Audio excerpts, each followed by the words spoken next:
Pennylane Poetry, Pussyfooting with a Good Mind book.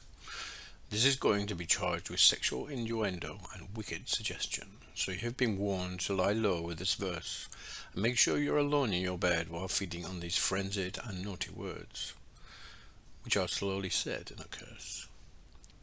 And to make sure that the epithets which come out, as you'll probably shout, are heard less by anyone else, just your own husky voice within your pretty inner blonde head, which is soon to be full of sinful devices and whatever ways we can to get you burst with excitement.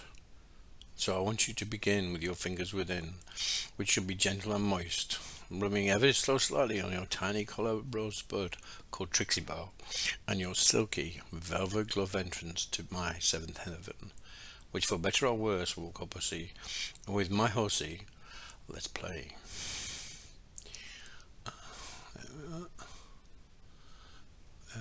Now, while encouraging your lust, I want you to trust and think on all your wanton needs, which in turn fan your flames of desire within, and like you really want, and to feel this good mind book move deep inside all of your sin. And you'll know better the best scene for this rude endeavour, which should smoulder and heat your brazen fashion. And you must of course be wearing black boots and a short skirt, and very little else on your skimpy attire.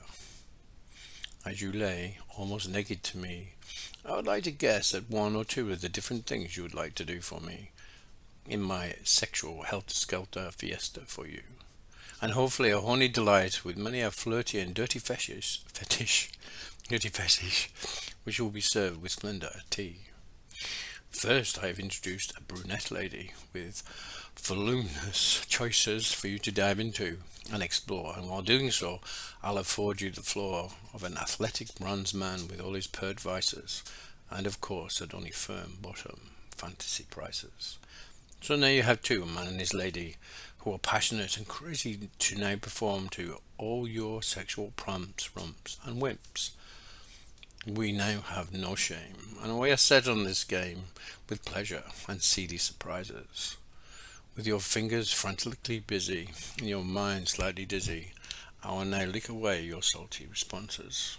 I would also move my fingers within with sleazy licks would tickle and tease all your voices with gin. And let's hear all your moans and your groans, and any curse words which will come out. That's a really good book, and that's a great flying horse in my, what a stunt. You'll grin and agree.